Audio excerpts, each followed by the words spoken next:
যুদ্ধবিরতি লঙ্ঘন করে আজারবাইজানে আর্মেনিয়ার গোলাবর্ষণ, নিহত একজন।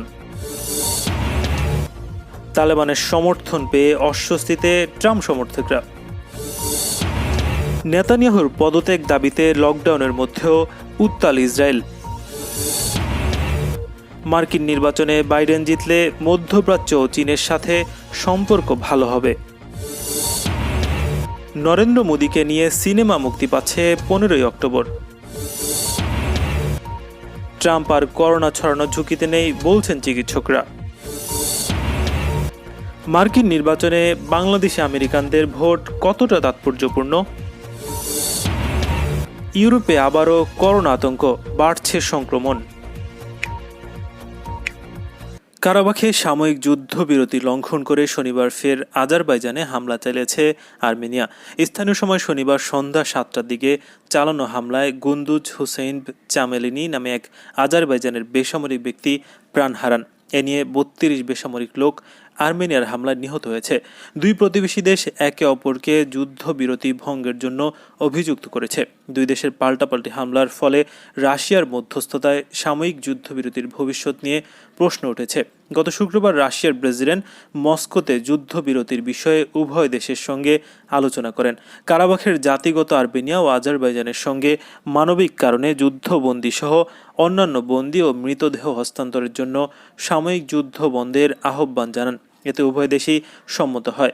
27শে সেপ্টেম্বরের পর দুই দেশের মধ্যে রক্তক্ষয়ী সংঘর্ষের পর মস্কো আর্মেনিয়া ও আজারবাইজানের মধ্যে প্রথমবারের মতো কূটনৈতিক তৎপরতা চালায়। এই যুদ্ধে দুই দেশের 3 শতাধিক সেনা ও বেসামরিক নাগরিক নিহত হয়েছে।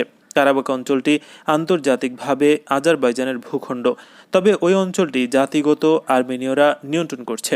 উভয় দেশ পাল্টাপাল্টি গোলা নিক্ষেপের পর যুদ্ধবিরতি লঙ্ঘনের জন্য একে অপরকে দায়ী করছে। আর্মেনিয়ার প্রতিরক্ষা মন্ত্রণালয় অভিযোগ করছে ইয়েরেভের অভ্যন্তরে বেসামরিক এলাকায় গোলাবর্ষণ করেছে আজারবাইজান। এদিকে আজারবাইজান দাবি করছে আজারি ভূখণ্ডে শত্রুপক্ষ গোলা নিক্ষেপ করছে। বাকুতে এক সংবাদ সম্মেলনে আজারি প্রতিরক্ষা মন্ত্রী বলেন, আজারবাইজান আশা করেছিল সময় মতো আরও অঞ্চল নিয়ন্ত্রণ করবে। যুদ্ধবিরতি নিয়ে উভয় দেশের সঙ্গে 10 ঘন্টা আলোচনার পর রাশিয়ার পররাষ্ট্রমন্ত্রী সের্গেই লাভরভ শনিবার এক বিবৃতিতে বলেন, মানবিক কারণে উভয় দেশ যুদ্ধবিরতিতে সম্মত হয়েছে। আন্তর্জাতিক রেডক্রস কমিটি বলছে, উভয় দেশ থেকে একই সঙ্গে মৃতদেহ হস্তান্তর ও যুদ্ধবন্দী বিনিময়ের জন্য তারা প্রস্তুত। মার্কিন প্রেসিডেন্ট নির্বাচনের মাত্র কয়েক সপ্তাহ আগে ডোনাল্ড ট্রাম্প এমন একটি পক্ষের সমর্থন পেয়েছেন যা তার দলের বেশিরভাগ নেতাই প্রত্যাখ্যান করেছে। পক্ষটি হলো তালেবান। আগামী নির্বাচনে ট্রাম্প আবারও জিতবেন বলে আশা প্রকাশ করেছে আফগান সশস্ত্র গোষ্ঠী। গত শুক্রবার তালেবান মুখপাত্র জাবিউল্লাহ মুজাহিদ মার্কিন সংবাদ মাধ্যম সিবিএস নিউজকে টেলিফোনের এক সাক্ষাৎকারে বলছেন, আমরা আশা করি ডোনাল্ড ট্রাম্প নির্বাচনে জিতবেন এবং আফগানিস্তান থেকে মার্কিন সেনা প্রত্যাহার করবেন। মার্কিন প্রেসিডেন্ট করোনায় আক্রান্ত হওয়ায় তার স্বাস্থ্য নিয়ে উদ্বেগ প্রকাশ করেছে এই আফগান গোষ্ঠী। তালেবানের আরেক জ্যেষ্ঠ নেতা বলেন, যখন শুনলাম ট্রাম্প করোনা পজিটিভ শনাক্ত হয়েছে, আমরা তার স্বাস্থ্য নিয়ে উদ্বিগ্ন হয়ে পড়েছিলাম, কিন্তু দেখা যাচ্ছে তিনি সুস্থ হচ্ছেন। তবে ট্রাম্পের প্রতি তালেবানের এমন সমর্থন ও শুভকামনায় অস্বস্তিতে পড়েছেন তার সমর্থকরা। ট্রাম্পের নির্বাচনী প্রচারণা দলের মুখপাত্র টিম মুর্তা জানিয়েছেন, তারা তালেবানের সমর্থন প্রত্যাখ্যান করেছেন। তিনি বলেন, তালেবানের জানা উচিত প্রেসিডেন্ট ডোনাল্ড ট্রাম্প সবসময় যে কোনো উপায়ই হোক মার্কিন স্বার্থ রক্ষা করবেন।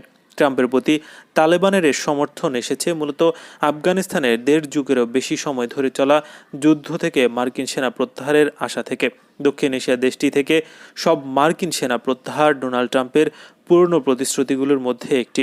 আফগানিস্তানে বর্তমানে 5,000-এর মতো মার্কিন সেনা রয়েছে। করোনাভাইরাস সংক্রমণের অজুহাতে দেশব্যাপী লকডাউন দিয়েও ঠেকানো যায়নি প্রতিবাদকারীদের।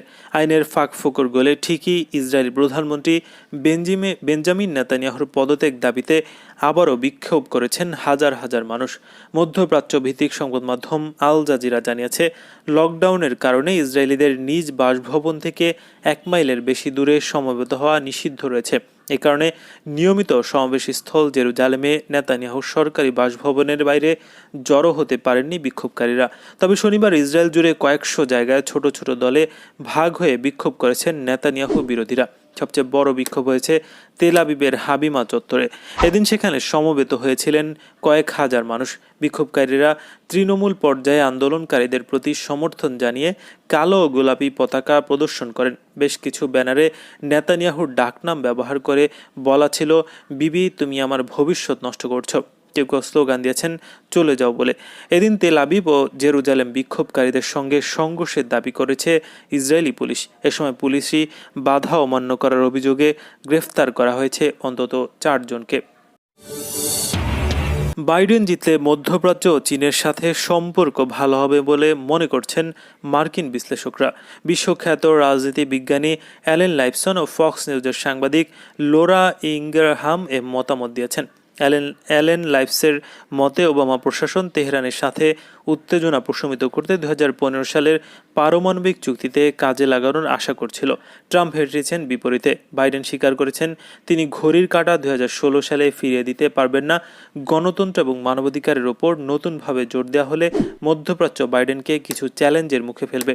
তিউনিসিয়া, মরক্কো এবং জর্ডানের মতো স্বল্প সংখ্যক গণতন্ত্রমুখী রাষ্ট্রকে বাইডেন সহায়তা করতে পারেন।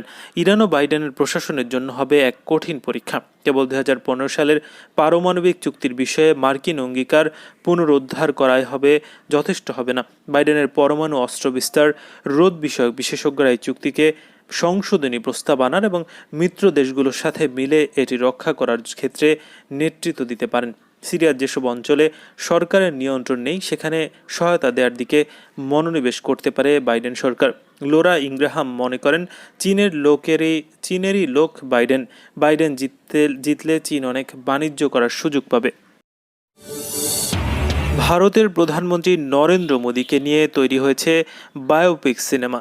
করোনা মহামারীর মধ্যে আগামী 15 অক্টোবর পুনরায় ভারতের বিভিন্ন প্রেক্ষাগৃহে মুক্তি পাচ্ছে নরেন্দ্র মোদীর বায়োপিক পিএম নরেন্দ্র মোদী। মূলত একজন চা বিক্রেতা হিসেবে জীবন শুরু করে কিভাবে নরেন্দ্র মোদী দেশের প্রধানমন্ত্রীর পদে আসীন হলেন সেই গল্পই বলা হয়েছে এই ছবিতে।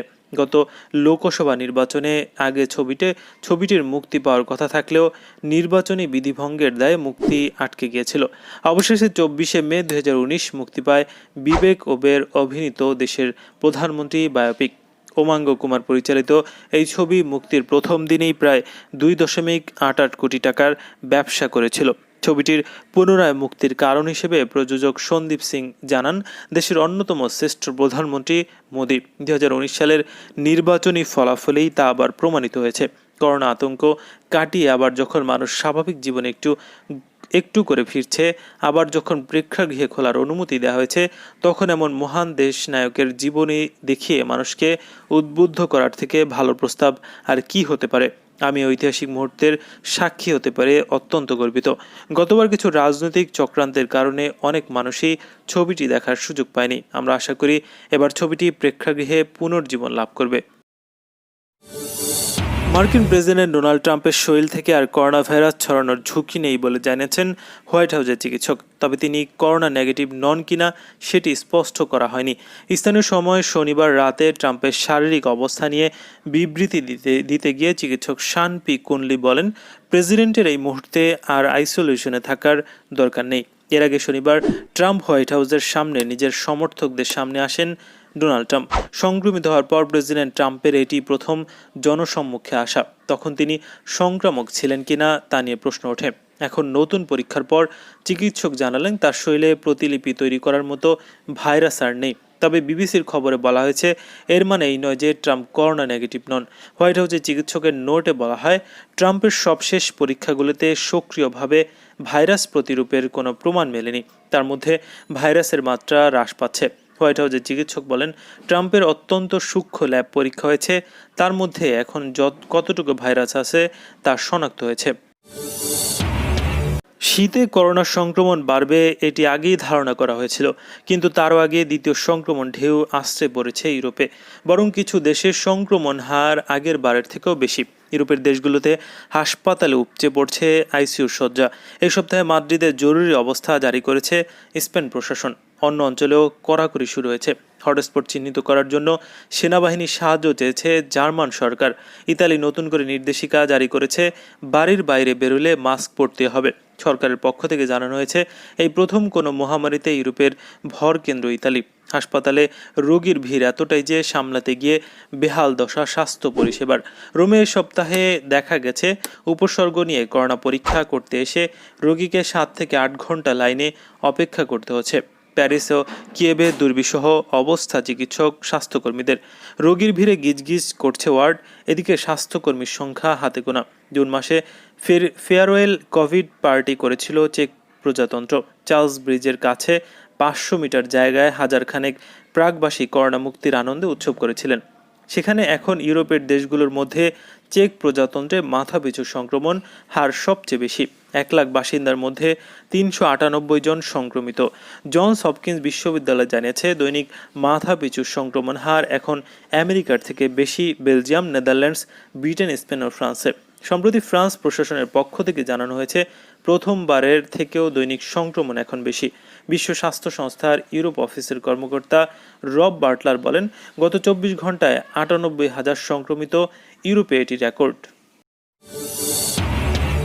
বাংলাদেশি আমেরিকানদের মতো অপেক্ষাকৃত ছোট ভোটিং ব্লকগুলো এবারের মার্কিন প্রেসিডেন্ট নির্বাচনের ফলাফলের ওপর গুরুত্বপূর্ণ প্রভাব ফেলতে পারে, এমনটাই মনে করছেন জরিপ বিশ্লেষকরা।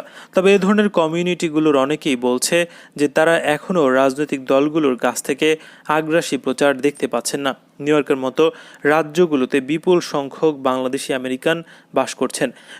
মিশিগান এবং পেনসিলভেনিয়ার মতো শক্ত প্রতিদ্বন্দ্বিতাপূর্ণ জায়গাগুলোতেও তাদের উল্লেখযোগ্য উপস্থিতি রয়েছে। 2016 সালের নির্বাচনে এই দুই রাজ্যে প্রধান দুই প্রার্থীর প্রাপ্ত ভোটের পরিমাণ ছিল খুবই সামান্য। মিশিগানের হ্যামস্টার কাউন্সিলের একজন নির্বাচিত ডেমোক্র্যাট সদস্য মোহাম্মদ হাসান বলছেন, বাংলাদেশি আমেরিকান ভোটাররা ডেমোক্র্যাট প্রার্থী জো বাইডেনের প্রতি সমর্থন দিতে পারেন, তবে এখন পর্যন্ত এ নিয়ে কমিউনিটিতে খুব কমই উৎসাহ উদ্দীপনা রয়েছে। নিজ থেকে জো বাইডেনের পক্ষে প্রচারণা চালানো মোহাম্মদ হাসান বলেন, আমি খুবই হতাশ। তিনি বলছেন, দলের শীর্ষ নেতৃত্বের কেউ এখনও পর্যন্ত তার কাছে যাননি।